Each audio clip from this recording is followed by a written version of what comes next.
On today's Habitz Podcast, we've got Jennifer Tarjanyi from Fistera talking to us about unlearning.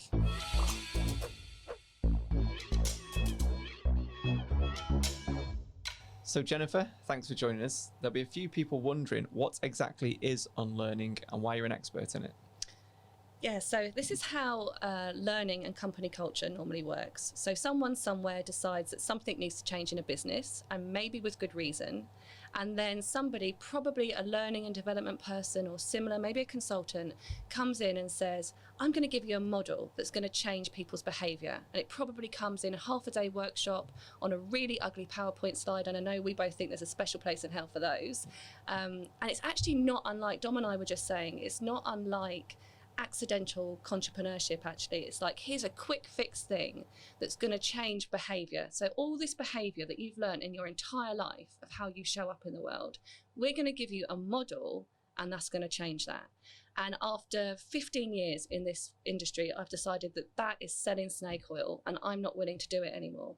So if you want to change your behavior, all the things you've learned in your life, what you need to do is unlearn that first, and then maybe you can make some change. So it'll be unlearning the bad habits that you followed to that point. Absolutely. So like the way that the human psyche works, I'm not going to go too deeply into this at this point, is that we pick up all kinds of cues in our lives as to what will help us fit in, what will help us survive, what makes us look good, what puts us to number one. And most of it is pretty toxic, but it's all subconscious. So 99% of the way that you show up in the world is subconscious, but you can make it conscious. You can have a look and you can say, what do I do? Why do I do it? Oh God, that's a bit shit. Don't have to do that anymore, which does work instead of this, here's a model of how to manipulate somebody that you want to fire, which is what most training pretty much is.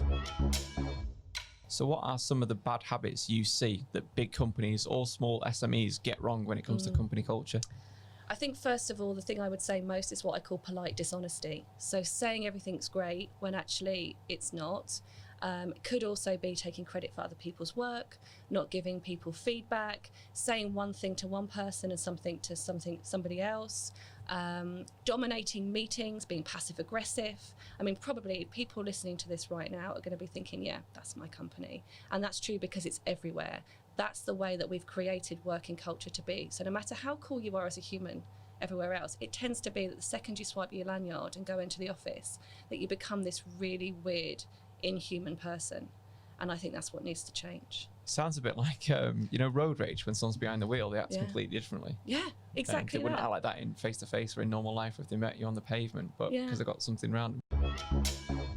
What would you say, some of the things, if people do identify themselves as that person or companies identify themselves as having that culture, what are some of your good habits that they can implement to start making a change and unlearn some of these bad habits? Yeah, so I'd say the first thing to do is start with one thing. So this idea that we can change a whole culture or a whole person and suddenly kind of just transform somebody is nonsense, frankly. So get one thing that you know you need to do better. Is it that you're absolutely terrified to give feedback because you're afraid that people won't like you?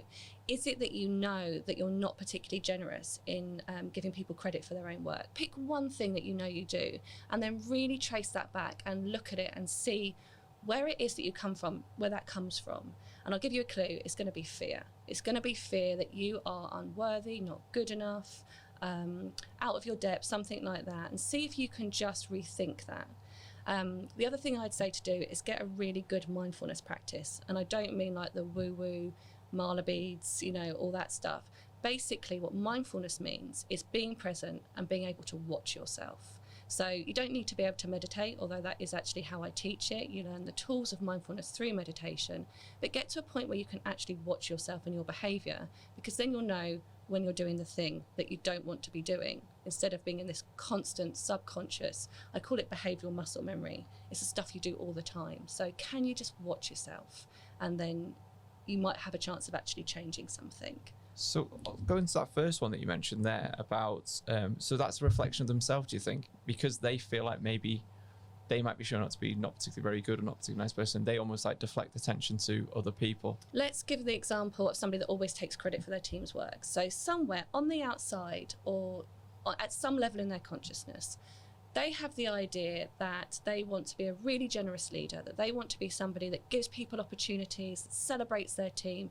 But the reality is that they get their team to do all the work and then they pass it off as theirs, or they take all the credit, oh, my team this, or I did that, or all that sort of thing. Somewhere, if we trace it back far enough, there will be a belief system somewhere in them that if they let other people have the credit for what they did, that they will not be worthy anymore, that they won't be meaningful in the organisation anymore, that they will get overtaken or managed out or overlooked or something like that. And I remember one of the moments that I found most powerful in this work, I was with some very senior leaders at a retreat, and somebody said just that, you know, I'm afraid that if I give my team credit, then I won't have relevance anymore. And there was complete silence in the room, and then somebody said, me too. And then someone else said, me too. And it went on and on and on, me too. So then eventually it stopped. And the guy said, I thought it was just me. Yeah. And everyone went, me too, me too, me too, me too. Because the human experience is that we all feel a little bit unworthy, not good enough, like an imposter. And we've all got all these little mechanisms to make ourselves feel a bit more comfortable. But that's the problem, is most of them are really toxic. So that would be... So then workplaces will have that culture embedded with all of their employees. Absolutely. And they all respond to each other. So you've got a really dominant manager then makes a load of other people really passive, because their fear will be that they don't want to speak up, they don't want to be punished or whatever. So there's this constant kind of weird mirroring going on, where actually if we just picked apart and accepted that we're all human and we're all shit scared, but we can learn to like ourselves a little bit more, and we can learn to find our own worthiness, we won't be always going around trying to mug everyone off, which is basically what's happening now. So we've got pick one thing that you want to work on and get a really sound mindfulness practice. But what I would say is this in its essence is what's known as shadow work or inner work. And you probably do need somebody who's really done that and done it legitimately to hold you through it. So there's a lot of false prophets in this industry. You either get people who like the sound of it. It's definitely becoming a buzzword at the moment. There are 3 main buzzwords around this, which is vertical development, inner work, or shadow work. And you get people that have either read a book, skim-read a book probably, done a weekend course and decided that they know how to do the work now. And unless somebody has really been to the end of themselves and knows all their own real failings and is continuing to do the work, then they really have no business in taking you into those dark places as well.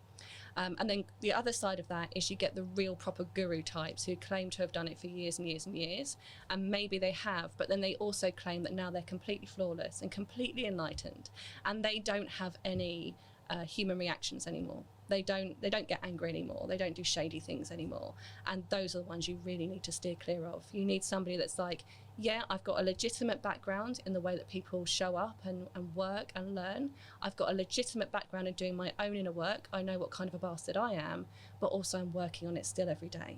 And that's the kind of the magic recipe for somebody that should be doing this work with you. It sounds like self-awareness is really the key thing to this, not only in yourself, recognizing your own flaws, but also the self-awareness of the people that you might bring into your business to help your business fix some of these problems. Yeah, definitely. The ultimate thing is self-awareness, is get out of this behavioural muscle memory and into just being a bit more present and a bit more human. So for anyone listening to this and they like what you've got to say and they want to find you, how can they get in touch? I've got a website, which is fistterra.co, and I'm on LinkedIn wanging on about unlearning all the time. So thanks to Jennifer for sharing with us some of her habits when it comes to eradicating bad company culture. If you've got experience with bad company culture or any tips to solve those problems, let us know in the usual places and join us next time for some more Habitz Podcast.